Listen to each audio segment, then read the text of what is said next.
You wake up tired. You check your phone before your feet hit the floor.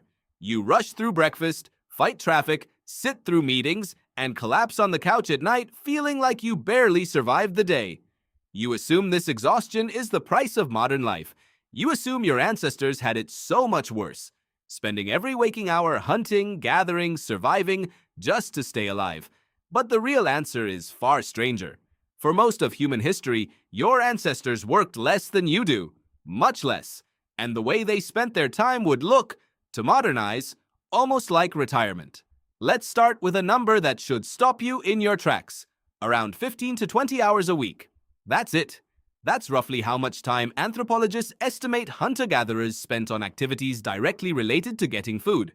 Compare that to the average work week today, which sits somewhere between 40 and 50 hours, not counting commuting, chores, or the mental labor of staying afloat in a complex economy. So what were they doing with the rest of their time? This idea first gained traction through the work of anthropologist Marshall Sahlins, who in the late 1960s coined a phrase that shocked academics. He called certain hunter-gatherer societies the original affluent society. Not affluent in the sense of owning things. Affluent in the sense of having enough and having time. Sahlins drew on field research, including studies of groups like the hoansi people of the Kalahari Desert, whose foraging patterns had been documented by researchers like Richard Lee. Lee's data showed something almost embarrassing for modern assumptions. Adults in these communities spent roughly 2 to 3 hours a day on subsistence activities. The rest of the day belonged to them. Think about that. A 2 to 3 hour workday, not a lunch break in an 8-hour grind. The entire workday. So what filled the remaining hours? This is where the picture gets interesting and where a lot of modern assumptions start to crack. A huge portion of time went to something you might not expect. Rest. Actual, unstructured rest. Napping in the shade. Sitting. Doing nothing in particular. Researchers who lived alongside foraging communities often noted how much time was spent simply existing without a task attached to it. No to-do list. No productivity app reminding you that you're behind. Another major chunk of time went to social connection.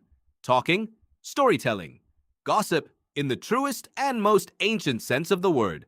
Anthropologist Wiessner studied the Jew/hoansi specifically around their evening conversations and found that nighttime talk overwhelmingly focused on stories, social information, who did what, who said what, who's related to whom. Daytime talk, by contrast, was more practical, more about tasks and complaints. But once the sun went down, the conversations shifted into something almost like communal entertainment. People were, in a very real sense, hanging out. Here's where the science gets even stranger. Wiessner's research suggested that these nighttime storytelling sessions weren't just social filler. They may have played a role in transmitting culture, building empathy, and even shaping how groups thought about people who weren't in the room. In other words, ancient humans were spending their evenings doing something that looks a lot like what you do when you scroll through social media, or watch a show, or talk about people you know with friends. The content was different. The function might not have been. So if they weren't working all day, what about the actual work they did do? This is the part where the constant survival struggle image really falls apart. Foraging for food in many environments was not a desperate scramble. It was often skilled, social, and even relaxed. Gathering plant foods, in particular, was frequently done in groups, with conversation woven throughout. Hunting required more intensity, but hunts were not daily events for everyone. Meat from a successful hunt could feed a group for days, and failed hunts simply meant falling back on gathered foods, which were typically more reliable. There's also a detail that tends to surprise people. Hunter-gatherer diets were often more varied, and in some cases more nutritionally adequate than the diets of early agricultural societies. When humans transitioned to farming, something counterintuitive happened. Skeletal evidence from multiple archaeological sites shows that early farmers were often shorter, had more dental problems, and showed signs of nutritional stress compared to the foragers who came before them. Farming produced more food, but it also meant more work, less variety, and new vulnerabilities like crop failure and reliance on a narrow set of staple foods. This raises an uncomfortable question. If foraging life involved less work and arguably better health, Why did agriculture spread at all? The honest answer is that researchers are still debating the full picture, but one major piece of the puzzle is population. Agriculture allowed land to support far more people per square mile, even if each individual life involved more labor. Over generations, farming populations simply outgrew and often displaced foraging populations, not because farming was better for any one person, but because it could sustain more people. It's a sobering thought. The thing that built the modern world wasn't necessarily an improvement for the people living through the transition, it was a numbers game. So somewhere between the Kalahari afternoons described by Lee and Wiessner and the meeting-packed Tuesday you just had, something shifted. Work expanded. Leisure contracted. And the strange part is, your brain never got the memo. Here's where this connects to you, right now, today.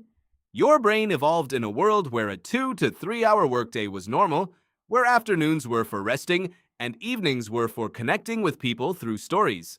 Your brain did not evolve for 8-hour workdays, fluorescent lighting, or back-to-back video calls. When you feel that bone-deep exhaustion at the end of a long week, that's not weakness. That's a nervous system running a program designed for a completely different rhythm of life. This doesn't mean you should, or even could, live like a forager. The world has changed in ways that can't simply be undone. But understanding this history changes how you might think about rest. Rest isn't a reward you earn after enough productivity. For most of human history, rest was the baseline. Work was the interruption. There's another piece of this that's worth sitting with. Remember those evening storytelling sessions, the ones Wiessner studied? They weren't considered a waste of time. They weren't guilty pleasures squeezed in after real work. They were, in many ways, the main event. The work was what happened so the stories could happen. Today, that order has flipped.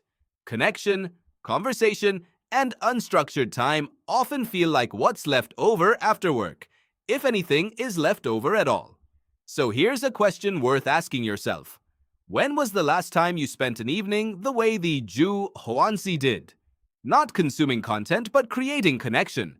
Not filling time, but sharing it. Maybe the most radical thing you could do isn't working harder, or even resting harder. Maybe it's remembering that for almost the entirety of human history, an unhurried afternoon and a long, meandering conversation with people you care about weren't the exception to a meaningful life. They were the substance of it. You check your phone before your feet hit the floor.